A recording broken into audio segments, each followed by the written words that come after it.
So 3,00,000 start பண்ண நான் ஒரு 1 மந்த்லலாம் பார்த்தீங்கன்னா ஒரு 27 லேக்ஸ் நான் ப்ராஃபிட்டபுளாக இருக்கிறேன். உங்களோட அந்த லாஸை, உங்களோட அந்த ஃபெயிலியரை எப்படி வந்து சக்ஸஸாக நீங்கள் மாற்றினீங்க? என்ன ஃபார்முலா யூஸ் பண்ணீங்க? எந்த ட்ரேடரும் வந்துட்டு இண்டிகேட்டர் யூஸ் பண்ண மாட்டாங்க, ப்ரைஸ் ஆக்ஷன் தான் யூஸ் பண்ணுவாங்க. ₹100 நான் ஒரு ப்ரீமியம் வாங்குறேன், ₹120 வாங்குறேன், ஒரு ₹20 ஒரு ஹெட்ஜ் பண்ணி வச்சிருக்கிறேன்னா அதில் வந்து ஒரு 60-70% வந்துச்சுன்னா நான் க்ளோஸ் பண்ணிடுவேன். ஏன்னா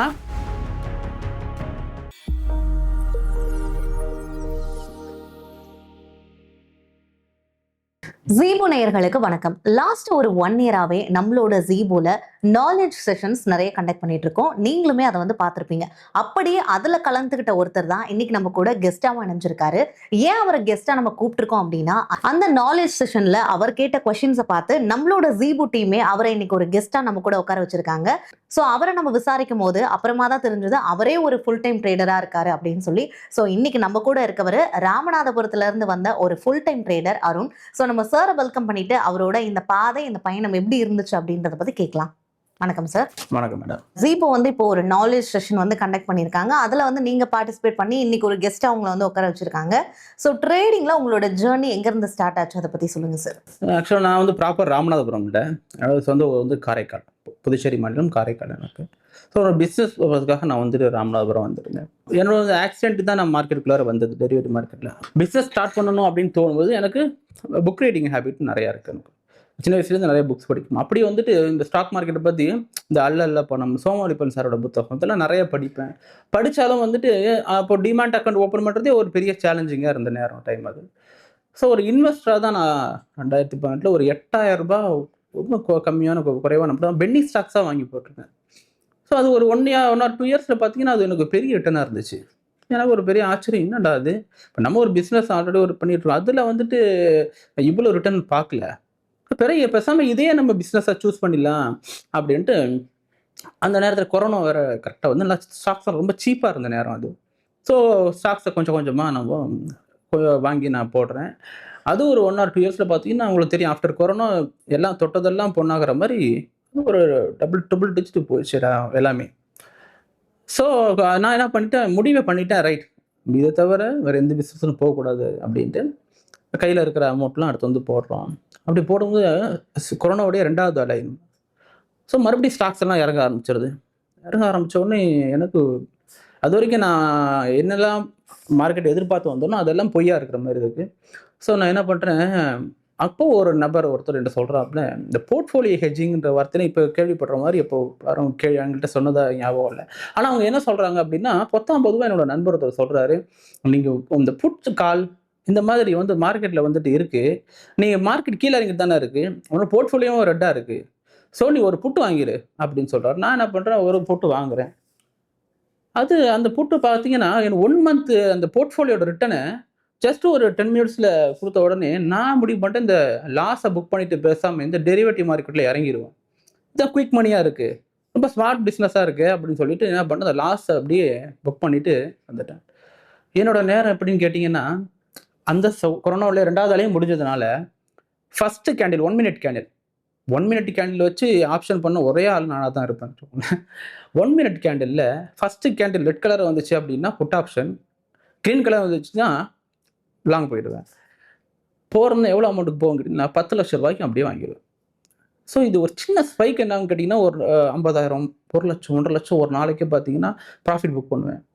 அப்போ நான் எங்கேயாவது நான் ட்ராவல் பண்ணிட்டு இருக்கேன் அப்படின்னு வச்சுக்கோங்களேன், இப்போ 9 மணி 9:15 ஆச்சு அப்படின்னா ரெடி ஆகிடுவேன். 9:15 ஃபஸ்ட் கேண்டில் என்ன வருதுன்னு பார்ப்பேன். ரெட் அப்படின்னா போட்டு பேக்கெட்டில் போட்டுருவேன். நானாக ஒரு ஊரை மைண்டில் ஃபிக்ஸ் பண்ணிடுவேன். இந்த ஊர் வந்ததுக்கப்புறம் திறந்து பார்ப்போம். P&L ரெட்டாக இருந்துச்சுன்னா மறுபடியும் பேக்கெட்டில் போட்டுருவேன், க்ரீனாக இருந்துச்சுன்னா என்ன ப்ராஃபிட்டாக புக் பண்ணிடுவேன். இப்படி கிட்டத்தட்ட 1 மாதம். ஸோ 3,00,000 ஸ்டார்ட் பண்ண நான் ஒரு 1 மந்த்லலாம் பார்த்தீங்கன்னா ஒரு 27 லேக்ஸ் நான் ப்ராஃபிட்டபுளாக இருக்கிறேன். ஸோ 1 மாதத்துலேயே நான் ப்ராஃபிட்டபுளாக இருக்கும்போது நான் அடுத்த அம்பானி யாரும் தான் நினச்சிட்டு நான் ஓவர் கான்ஃபிடென்ட்டில் அந்த ₹27,00,000 லாஸ் எடுப்பேன். அது 1 or 2 டேஸில் பார்த்தீங்கன்னா நான் எங்கே ஆரம்பிச்சனோ அங்கேயே வந்துடுச்சு. ஸோ இது வந்து ஒரு பிளைண்டாக நம்ம இதை வந்து அணுக முடியாது. இதுக்கு வந்து ப்ராப்பர் லேர்னிங் வேணும். லேர்னிங் இம்பார்ட்டன்ட் கொடுக்கணும் அப்படின்ட்டு எங்கெல்லாம் கோர்சஸ் இருக்கோ அங்கெல்லாம் தேடி தேடி போயிட்டு, அது ரூ. 500 கோர்ஸாக இருந்தாலும் சரி தான், 50,000 1,00,000 இருந்தாலும் சரி தான், அந்த கோர்ஸை தேடி தேடி போய் படிச்சுட்டு லேர்னிங்க்கு தான் இம்பார்ட்டன்ட் கொடுக்கணும் அப்படின்ட்டு நான் ரியலைஸ் பண்ணிட்டு, ஸோ அதில் தான் நான் இம்பார்ட்டன்ட் கொடுத்தேன். ஓகே சார், கண்டிப்பா சூப்பரா சொன்னீங்க. இப்ப நிறைய பேருக்கு வந்து இருக்க பிரச்சனையே அதுதான். இப்ப ட்ரேடிங்ல வந்து அதிகமா வந்து லாபம் பார்த்திருப்பாங்க, ஓவர் ட்ரேடிங் பண்ணுவாங்க, ரிவெஞ்ச் ட்ரேடிங் பண்ணுவாங்க. இந்த மாதிரியான விஷயங்கள்லாம் இருக்கும்போது, இப்ப நீங்க வந்து அதை பிரேக் பண்ணி உங்களோட பர்சனல் லைஃப்ல இருக்கக்கூடிய உங்களோட ரியல் எக்ஸ்பீரியன்ஸ் வந்து ஷேர் பண்ணியிருக்கீங்க. இப்போ இந்த மாதிரியான ஒரு லாஸ் வந்து வரும்போது, அடுத்தது உங்களோட ஃபேமிலி சர்க்கிள் அதை பார்த்து எப்படி ரியாக்ட் பண்ணாங்க சார்? அதை எப்படி ஹேண்டில் பண்ணீங்க? இப்போ ஃபேமிலியில் எனக்கும் என் ஒய்ஃபுக்கு தெரியும், தவிர இது ஒன்றும் யாருக்கும் தெரியாது. ஸோ என் ஒய்ஃப் ஆல்ரெடி ஒரு நல்ல இன்கம் பண்ணுறாங்க. ஸோ அவங்களோட பேக் போனில் தான் நான் வந்து இதில் சஸ்டெயின் பண்ண முடிஞ்சுது. இப்போ மார்க்கெட் எந்த பிஸ்னஸ்லையும் வந்து சஸ்டெயின் பண்ணுறது அப்படிங்கிறது ரொம்ப முக்கியம்.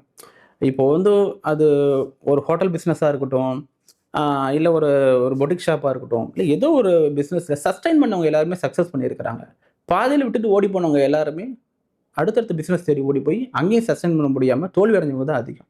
ஸோ நான் இதை சஸ்டெயின் பண்ண முடியும்னு நம்பினேன். சஸ்டெயின் பண்ணுறதுக்கு ரொம்ப ஹெல்ப்ஃபுல்லாக இருந்தது என்னோட ஒய்ஃபு. ஸோ இதில் லேர்ன் பண்ணுறதுக்கு நான் என்ன பண்ணேன்னு கேட்டிங்கன்னா, ஃபஸ்ட்டு ப்ரைஸ் ஆக்ஷன், இந்த ஓல்ட் இஸ் கோல்டும்பாங்க. Price action always ultimate. நான் ப்ரைஸ் ஆக்ஷன் கோர்ஸை தேடி தேடி தேடி நான் படித்தேன். ஸோ அது படித்தது பார்த்தீங்கன்னா, மொழியே தெரியலனாலும் கூட ஹிந்தி மென்டார்ஸ்லாம் போய் வெபினார்லாம் உட்காந்துருக்கு. எனக்கு ஹிந்தி தெரியாது. ஸோ ஹிந்தி தெரிஞ்ச ஒரு ஆளை வச்சுட்டு கூட நான் பண்ணியிருக்கேன். அவனுக்கு மார்க்கெட் தெரியாது. சரி, ஏதோ அந்த கேண்டில்ஸ் சொல்கிறாங்கன்றது புரிஞ்சுக்கிட்டு என்ன பண்ணுன்னு கேட்டிங்கன்னா, வீட்டுக்கு போயிட்டு சார்ட் எடுத்து பார்க்கும்போதெல்லாம் இந்த மார்க்கெட் வந்து ஒரு ஸ்ட்ரக்சரில் போகுதுன்றதை புரிஞ்சுக்கிட்டேன். இந்த ஸ்ட்ரக்சரை எப்படியாவது நம்ம லேர்ன் பண்ணிக்கணும். மார்க்கெட்டில் ஸ்ட்ராட்டஜி நம்ம ஹண்டர்ஸாக இருக்கிறோம். இப்போ இருக்கிற எல்லாருமே என்ன ஸ்ட்ராட்டஜி ஹண்டர்ஸ். டெய்லி ஒரு ஸ்ட்ராட்டஜி கிடைக்குமா, ஏதாவது ஒன்று ஒரு நல்ல இந்தியாவிலே தலை சிறந்த மென்டர்கிட்ட தான் போய் உட்காரணும்னு ஒரு பெரிய சபதம் எடுத்துக்கிட்டு தான் போகிறாங்க. யாரும் மென்டார்ஸ் ஹண்டர்ஸாவோ ஸ்ட்ராட்டஜி ஹண்டர்ஸாவோ இருக்கக்கூடாது. லேர்னில் உங்களுடைய ஹண்டிங்கை காட்டணும். அதான் நான் சொல்ல வர்றது. நான் லேர்னிங்கில் ஹண்டிங் காட்டுன்னு இப்போ சக்ஸஸ் பண்ணியிருக்கேன். ஓகே சார், கண்டிப்பாக. இப்போ வந்து ஃபேமிலி வந்து உங்களுக்கு ஒரு சப்போர்ட்டிவாக இருந்தாங்க அப்படின்னு சொல்கிறீங்க. அதையும் தாண்டி நீங்கள் வந்து லேர்னிங்லேயும் வந்து அதிகமான கான்சன்ட்ரேஷன் பண்ணியிருக்கீங்க. ஸோ அந்த லேர்னிங்கில் எந்த டைப் ஆஃப் லேர்னிங் நீங்கள் வந்து சூஸ் பண்ணீங்க? உங்களோட அந்த லாஸை, உங்களோட அந்த ஃபெயிலியரை எப்படி வந்து சக்ஸஸாக நீங்கள் மாற்றினீங்க? என்ன ஃபார்முலா யூஸ் பண்ணீங்க? ஸோ நான் ப்ரைஸ் ஆக்ஷன் பேசுறது தான் மேடம். இப்போ ப்ரைஸ் ஆக்ஷன் படிச்சுட்டு எல்லாருமே ப்ராஃபிட்டபுளாக இருக்கிறாங்கன்னா கிடையாது. நான் ஃபஸ்ட்டு சொன்னதை திருப்பி திருப்பி சொல்கிறது தான். மார்க்கெட்டில் ஸ்ட்ரக்சர் தான், ஸ்ட்ராட்டஜி, ஸ்பெசிஃபிக் ஸ்ட்ராட்டஜி கிடையாது. ஸோ நான் ப்ரைஸ் ஆக்ஷன் கற்றுக்கிட்டதுக்கு அப்புறமா லாஸ் தான் பண்ணேன்.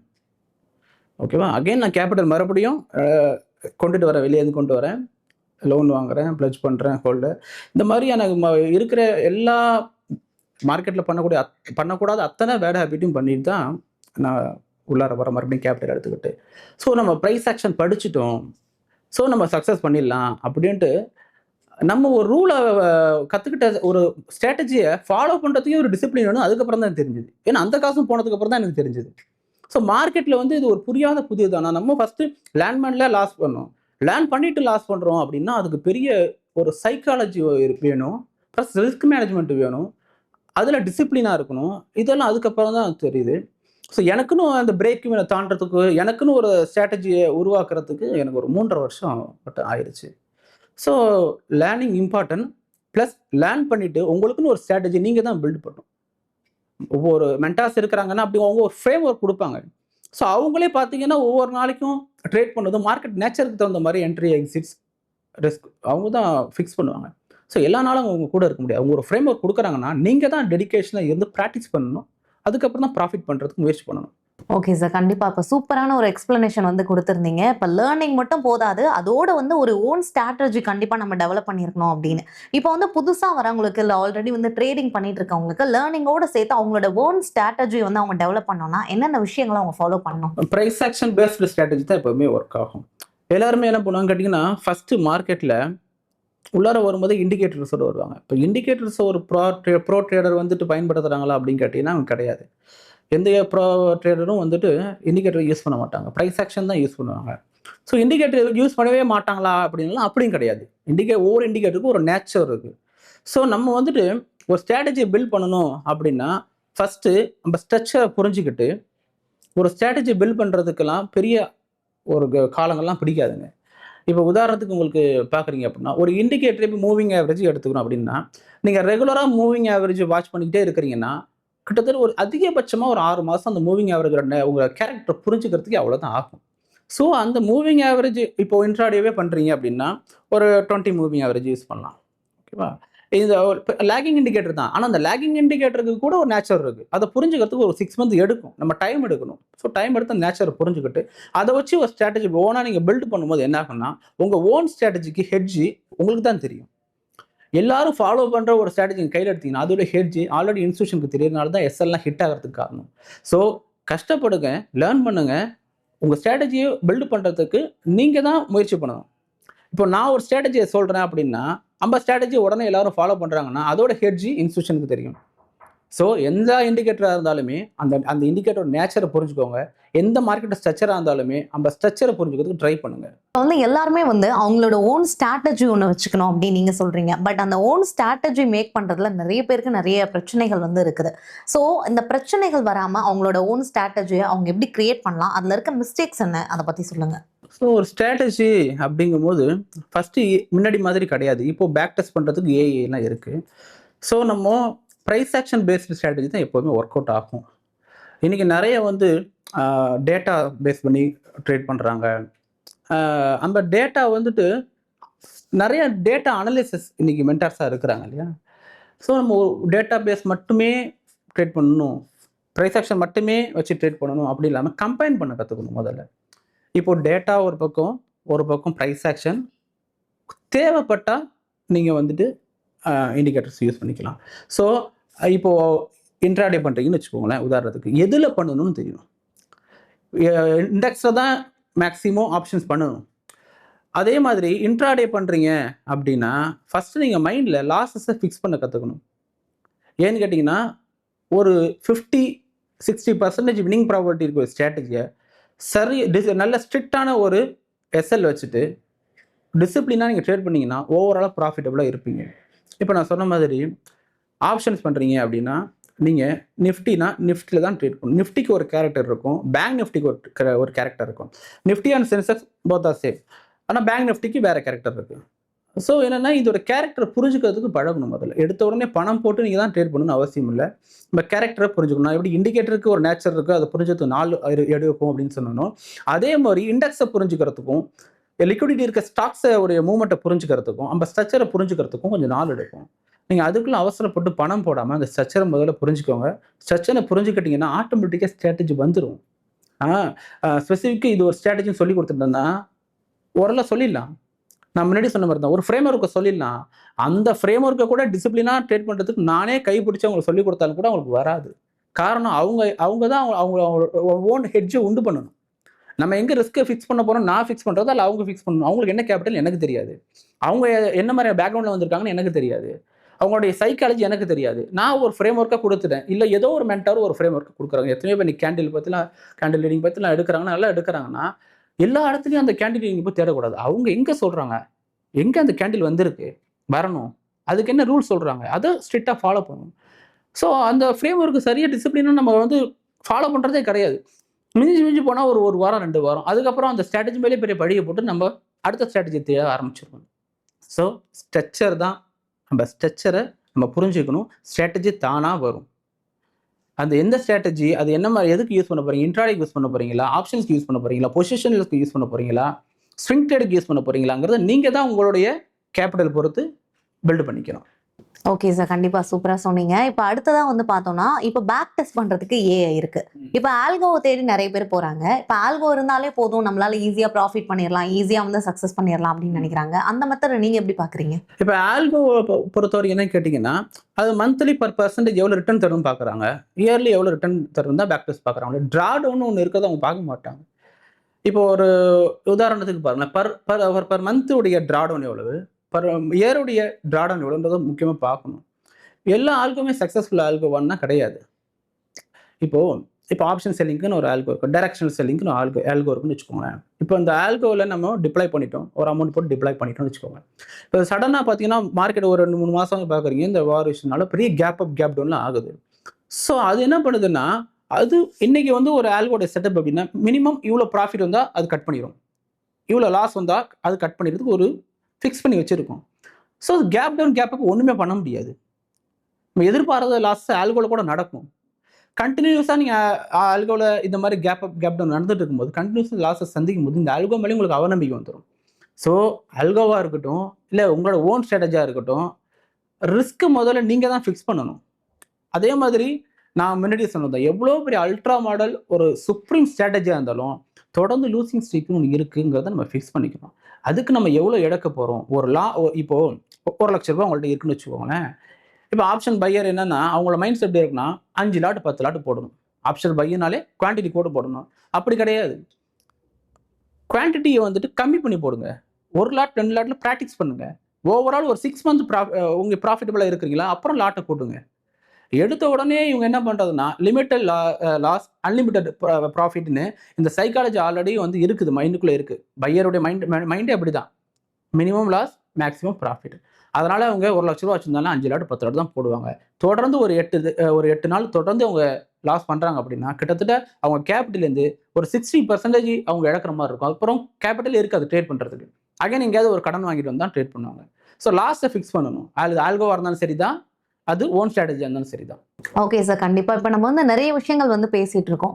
இப்போ நீங்கள் வந்து சொன்னீங்க ஸ்ட்ராட்டஜி வந்து நமக்கான ஓன் ஸ்ட்ராட்டஜியை நம்ம உருவாக்கணும் அப்படின்லாம் சொல்லியிருக்கீங்க. அப்படி இருக்கும்போது உங்களோட ஸ்ட்ராட்டஜியை நீங்கள் எப்படி டிசைட் பண்ணீங்க? என்னென்ன ஸ்ட்ராட்டஜி வந்து ஃபாலோ பண்ணுறீங்க? நீங்கள் ஒரு ஆப்ஷன் பையரா, ஆப்ஷன் செல்லரா, அதை பற்றி சொல்லுங்கள். ஸோ நான் ஒரு இன்ட்ராடே ஆப்ஷன் செல்லர். இப்போ நான் ஐவியை வச்சு தான் முடிவு பண்ணுவேன். ஏடிஎம் ஐவியை வச்சு தான் இன்றைக்கி நான் செல்லராக இருக்கிறதா, இன்றைக்கி நான் பையராக இருக்கிறதா அப்படிங்கிறத முடிவு பண்ணுவேன். ரெண்டாவது என்ன கேட்டிங்கன்னா, என்னுடைய இந்த ஓன் ஸ்ட்ராட்டஜி அப்படிங்கும்போது நான் ஆல்ரெடி எல்லாரும் மாதிரி தான் candle, chart pattern, candle 6 pattern, அப்புறம் ஓஏ ஓப்பன் இன்ட்ரெஸ்ட் எல்லாமே நான் பார்த்து ட்ரேட் பண்ணிட்டு தான். ஆனால் கண்டினியூஸாக லாஸ் தான். அப்புறம் நான் ஒரு பண்ணேன். சரி, மார்க்கெட்டில் ஒரு இடத்துல ஒரு பாயிண்டில் ரிவர்ஸாக நடக்குது. அதே மாதிரி இன்னொரு பாயிண்ட்லேருந்து மார்க்கெட் கீழே விழுது, ஒரு பாயிண்ட்லேருந்து மார்க்கெட் கீழே வந்து மேலே போகுது. ஸோ இது நம்ம சப்போர்ட் லைன் வரைஞ்சிருக்கோம். ஆனால் அதுக்கு முன்னாடி மார்க்கெட் திரும்புது. அப்படி இல்லைன்னா அதை பிரேக் பண்ணிட்டு மார்க்கெட் திரும்புது. கரெக்டான ஒரு சப்போர்ட் லைனை மார்க்கெட் திரும்புறதே கிடையாது அப்படிங்கிறத நான் புரிஞ்சுக்கிட்டு, ஸோ இதுக்கு பின்னாடி என்ன இருக்குது அப்படின்னா, என்னால் கரெக்டாக மார்க்கெட் திரும்புகிற இடத்த கண்டுபிடிக்க முடியாது. ஆனால் இந்தந்த இடங்கள்ல மார்க்கெட் திரும்பலாம் அப்படிங்கிறத நான் ஒரு ஜோன் கான்செப்ட். ஸோ எல்லாமே டிமாண்ட் அண்ட் சப்ளை ஜோன்னு சொல்லுவாங்க இல்லையா, நான் அந்த டிமாண்ட் அண்ட் சப்ளை ஜோனுக்குள்ளாரே ஒரு 10 ஜோன் வரைஞ்சிருப்பேன். கிட்டத்தட்ட ஒரு லெவல் பேஸ்டு ஒரு ட்ரேடிங் மெத்தட் இது. ஸோ இப்போ இண்டெக்ஸில் பார்த்தீங்கன்னா அந்த ஒவ்வொரு ஜோனுக்கும் பார்த்தீங்கன்னா 60லேருந்து 80 பாயிண்ட்ஸு அந்த ஜோனுக்குள்ளே டிஃப்ரெண்ட் இருக்கும். ஸோ இந்த ஜோனை சப்போர்ட்லேருந்து கேண்டில் க்ளோஸ் வச்சுது அப்படின்னா நெக்ஸ்ட் ஜோன் வரைக்கும் நான் டார்கெட்டாக வைப்பேன். நான் பையருக்கு சொல்கிறது தான் 1:1 1:2 இந்த கணக்கில் நீங்கள் இருந்தீங்கன்னா கடைசி வரைக்கும் ஜெயிக்கவே முடியாது. பையராக இருக்கிறீங்க, ஸ்கேல்பராக இருக்கிறீங்கன்னா நீங்கள் 5 பாயிண்ட் 10 பாயிண்ட் ஸ்டாப் லாஸ்னால் நீங்கள் பிடிக்கிற பாயிண்ட் 40 பாயிண்ட் இருக்கணும்.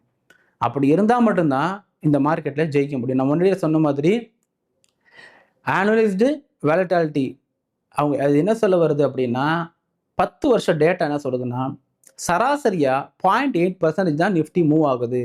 அப்போனா இண்டெக்ஸில் ப்ரீமியம் 100 பாயிண்ட்ஸ் தான் மேக்ஸிமம் எய்தர் சைடு மேலேயோ கீழேயோ நகருது.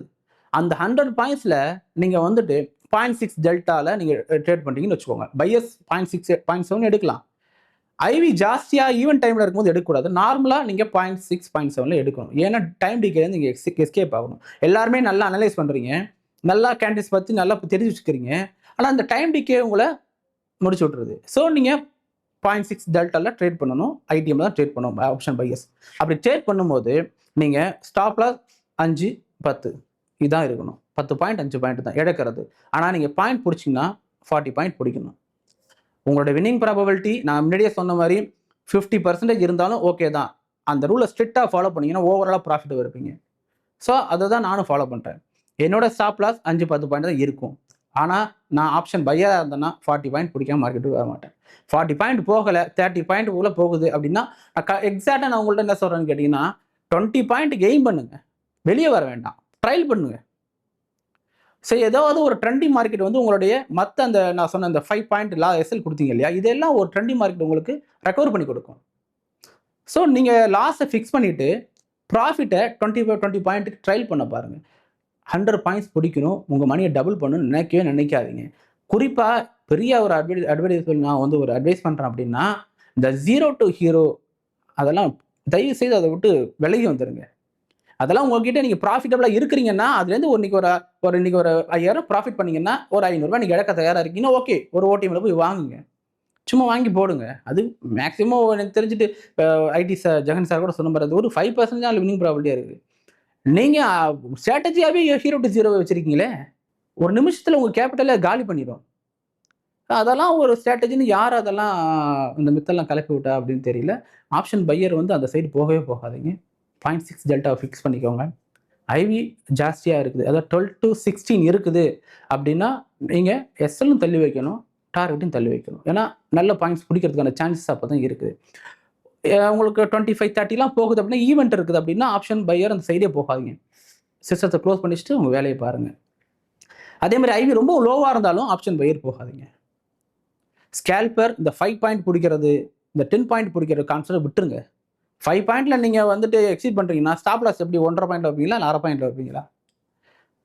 ஸ்கேல்பர்னாலே 20 பாயிண்ட் பிடிக்கணும். 5 பாயிண்ட் எஸ்எல். இதை நீங்க ஃபிக்ஸ் பண்ணிக்கோங்க. ஆப்ஷன் பையரா ஜெயிக்கலாம். ஆப்ஷன் செல்லர் இப்போ எப்படி பண்றாங்கன்னா, 20 பாயிண்ட் வந்து அட் மணில ஒரு காலை ரைட் பண்றாங்கன்னு வச்சுக்கோங்களேன். காலோ போட்டு ரைட் பண்றாங்க அப்படின்னா, ஆப்ஷன் செல்லோட மைண்ட் செட் எப்படி இருக்குன்னு கேட்டீங்கன்னா, அவங்க ஃபுல் ப்ரீமியம் டிகே ஆகிறதுன்னு பார்க்கவே மாட்டாங்க எப்போதுமே. 50% வந்துச்சு அப்படின்னா மேக்ஸிமம் க்ளோஸ் பண்ணிடுவாங்க. எனக்கு தெரிஞ்ச நான் அப்படிதான். மற்றவங்க எப்படின்னு தெரியல. நம்ம உதாரணத்துக்கு ஒரு ரூ. 100 நான் ஒரு ப்ரீமியம் வாங்குறேன், ஒரு ரூ. 120 வாங்குறேன், ஒரு ரூ. 20 ஒரு ஹெட்ஜ் பண்ணி வச்சிருக்கிறேன்னா, அதுல வந்து ஒரு 60-70% வந்துச்சுன்னா நான் க்ளோஸ் பண்ணிடுவேன். ஏன்னா ஸ்பைக் எங்க நடக்குன்னு கேட்டீங்கன்னா, ப்ரீமியம் நல்லா மெல்ட் ஆகி ஒரு ரூ. 10 ரூ. 20 வரும்போது தான் அந்த ஒரு 10x 5x போகும். ஸோ அந்த ஒரு ரூ. 10 ப்ரீமியம் ரூ. 20 ப்ரீமியம் பிடிக்கிறதுக்காக வெயிட் பண்ண மாட்டோம். நாங்கெல்லாம் க்ளோஸ் பண்ணிடுவோம். ஒரு ப்ரோ ட்ரேடர் என்ன பண்ணுவாங்கன்னா, இப்படிதான் பண்ணுவாங்க. அப்போ ஆப்ஷன் ஸ்கேல்பரா இருக்கட்டும், பையரா இருக்கட்டும், அவங்க மட்டும் நான் பிடிச்சா நான் ரூ. 10 ஆப்ஷன் வாங்கினா அது ரூ. 100 தான் வெளியேறுவேன் அப்படிங்கிற மைண்ட் செட்டில் தயவு செய்து இருக்காங்க. ஏன்னா உங்களோட அதிகமான கேபிட்டல் வச்சிருக்க செல்லர்ஸே கம்மியான ப்ராஃபிட் கிடைச்சா போதும்னு நினைக்கும் போது, கேபிட்டல் கம்மியாக வச்சிருக்க நீங்க டிசிப்ளினாக கொஞ்சம் கொஞ்சமாக ட்ரேட் பண்ணி பில்டு பண்ணுங்க. உங்க கேபிட்டலை பில்டு பண்ணுங்க, நாலேஜ் பில்டு பண்ணுங்க. ஆப்ஷன் செல்லர் ஆகிடுங்க. ஆப்ஷன் செல்லர் ஆகிறதுனா நீங்க இங்கேருந்து பணத்தெல்லாம் முதலீடு பண்றதுக்கு எங்கெங்கயோ பணத்தெல்லாம் வாங்கிட்டு வந்து தான் இதுக்குள்ள போடணும் இல்லை. பையரா இருங்க, டிசிப்ளினா பையரா இருங்க, நல்ல ப்ராஃபிட் பண்ணுங்க. எபோ ஒரு 3 லேக் மேலே வந்ததுக்கு அப்புறம் செல்லர் ஆகிடுங்க. உங்க ஆல்ரெடி நாலேஜ் நல்லா வளர்ந்துருக்கும். பையரா இருக்கும் போதே 10x உங்களுக்கு நாலேஜ் வேணும், பையரா இருக்கிறதுக்கு, ஸ்கேல்பரா இருக்கிறதுக்கு. அப்போ அதிலே நீங்க ஜெயிச்சிட்டீங்கன்னா செல்லெல்லாம் உங்களுக்கு சாதாரண விஷயம். ஸோ நாலேஜ் நல்லாவே வளர்ந்துருக்கும் உங்களுக்கு. ஓகே சார், கண்டிப்பா. இப்போ வந்து ஓன் ஸ்ட்ராட்டஜி வந்து நம்மளே உருவாக்கணும் நமக்கானது அப்படின்னு நீங்க சொல்லியிருக்கீங்க. ஸோ அந்த மாதிரி ஒரு டெவலப் பண்ணும்போது நிறைய பேர் என்னன்னா ரிவெஞ்ச் ட்ரேடிங் பண்ற ஒரு சுச்சுவேஷன் வந்துருமோ அப்படின்னு பயப்படுறாங்க சார். ஸோ அதை நீங்க எப்படி பாக்குறீங்க? நான் ஏற்கனவே சொன்ன மாதிரி நம்ம ஒரு ஸ்ட்ராட்டஜி கிரியேட் பண்ணிட்டோம், அந்த பேக் டெஸ்ட் பண்ணிட்டோம். ஸோ அதோட வின்னிங் ப்ராபபிலிட்டி, இந்த லூசிங் ஸ்ட்ரைக், அப்புறம் வின்னிங் ஸ்ட்ரிக், அதுக்கப்புறம் வந்துட்டு பர் மந்த் இருக்க ஒரு ட்ரா டவுன்லாம் பார்க்கும் ஒரு கான்ஃபிடென்ட் வந்துடும். ஓ, நம்ம ஸ்ட்ராட்டஜி நல்ல சூப்பரான ஸ்ட்ராட்டஜி போல இருக்கு அப்படின்ட்டு. ஆனால் அதை வந்து மார்க்கெட்டில் நீங்கள் பண்ணும்போது அது அப்படியே இருக்கணுன்ற அவசியம் கிடையாது. அப்போதான் நமக்கு ஒரு சந்தேகம் வந்துடும். நம்ம பேக் டெஸ்டும் தப்பா, நம்ம ஸ்ட்ராட்டஜி தப்பாங்கிறது ஸ்ட்ராட்டஜி மேலே அவநம்பிக்கை வந்துடும். ஸோ அப்போ நீங்கள் சொல்கிற மாதிரி இந்த ரிவெஞ்ச் ட்ரேடிங் ஆட்டோமேட்டிக்காக நடக்க ஆரம்பிச்சிடும். இப்போ எனக்குலாம் நடந்திருக்கு. ஸோ என்னென்னா, நான் கம்ப்யூட்டரில் தலைகள்லாம் பிடிச்சி இப்படியா குளிக்கிருக்கேன், கீழே விழாத ப்ரைஸ் அப்படின்ட்டு. ஸோ அந்த மாதிரிலாம் ரிவெஞ்ச் ட்ரேடிங் நடக்கும். ரிவெஞ்ச் ட்ரேடிங் நடக்கும்போது என்ன ஆகும்னா, நான் டொபமைன் ட்ராப்னு சொல்லுவேன். ஸ்டார்டிங்கில் ஒரு வேர்டு யூஸ் பண்ணேன் இல்லையா? இப்போ டொபமைன் ட்ராப்புங்கிறது வந்துட்டு நீங்கள் லாஸஸாக இருக்கும்போதை விட ப்ராஃபிட்டபுளாக இருக்கும்போது நம்ம ட்ராப்பில் ரொம்ப அதிகம் மாட்டுவீங்க. ஸோ நம்ம என்ன பண்ணணும்னு கேட்டிங்கன்னா, நீங்கள் லாஸாக இருந்தாலும் ப்ராஃபிட்டபுளாக இருந்தாலும் தொடர்ந்து ஒரு 3 லாஸ் தொடர்ந்து 3 ப்ராஃபிட் பார்த்துட்டீங்க அப்படின்னா, ஒரு நாள் பிரேக் விடுங்க. பிரேக் விட்டுட்டு இந்த 3 நாள் ப்ராஃபிட்டை எப்படி பண்ணணுன்ட்டு அந்த என்ட்ரி எக்ஸிட்ஸை கொஞ்சம் ரசிக்க பழகுங்க. ஸோ மார்க்கெட்டை கொஞ்சம் நம்ம ரசிக்க பழகிட்டோம்னாலே மார்க்கெட் நமக்கு ஒரு ஃப்ரெண்ட் ஆயிடும். அது மேலே பெரிய ஒரு கோமெல்லாம் வராது. அதுக்கப்புறம் ரிவெஞ்ச் ட்ரேடிங் ஆட்டோமேட்டிக்காக நீங்கள் தவிர்த்துருவீங்க. ஓகே சார், கண்டிப்பா. இப்போ இவ்வளோ நேரமா வந்து ட்ரேடிங்குள்ள நீங்க எப்படி வந்தீங்க, ஒரு லாஸ் வரும்போது அதை நீங்க எப்படி பர்சனலா ஹேண்டில் பண்ணீங்க, உங்களோட ஓன் ஸ்ட்ராட்டஜியை எப்படி நீங்களா டெவலப் பண்ணிக்கிட்டீங்க, இப்போ புதுசா வர யங்ஸ்டர்ஸா இருக்கட்டும், புதுசா வர ட்ரேடர்ஸா இருக்கட்டும், அவங்க என்ன மிஸ்டேக்ஸை பண்ணக்கூடாது, இந்த மாதிரியான நிறைய விஷயங்களை வந்து உங்களோட ரியல் எக்ஸ்பீரியன்ஸ்ல இருந்து ஷேர் பண்ணிக்கிட்டீங்க. கண்டிப்பா பார்த்துட்டு இருக்க நிறைய ட்ரேடர்ஸ்க்கு இது யூஸ்ஃபுல்லா இருந்திருக்கும் அப்படின்னு நாங்க நம்புறோம் சார். ரொம்ப ரொம்ப நன்றி. Thank you madam. நேர்களே, இன்னைக்கு நம்ம ட்ரேடிங் சம்பந்தமான ஒரு முக்கியமான விஷயத்தை தான் பார்த்தோம். ஒரு ட்ரேடிங்குள்ள வரும்போது என்னென்ன மாதிரியான மைண்ட் செட்டை நீங்கள் வச்சுக்கணும். ஒரு லாஸ் வரும்போது அதை நீங்கள் எப்படி ஹேண்டில் பண்ணணும், உங்களோட ஓன் ஸ்ட்ராட்டஜியை நீங்கள் எப்படி டெவலப் பண்ணணும், கிரியேட் பண்ணணும் அப்படின்னு நிறைய விஷயங்களை சார் இன்னைக்கு எக்ஸ்பிளைன் பண்ணியிருந்தாரு.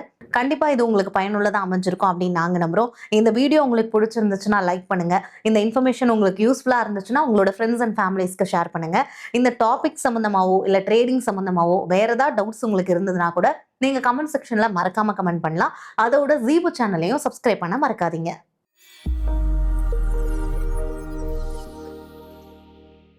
Investment in security markets are subject to market risk. Read all the related documents carefully before investing.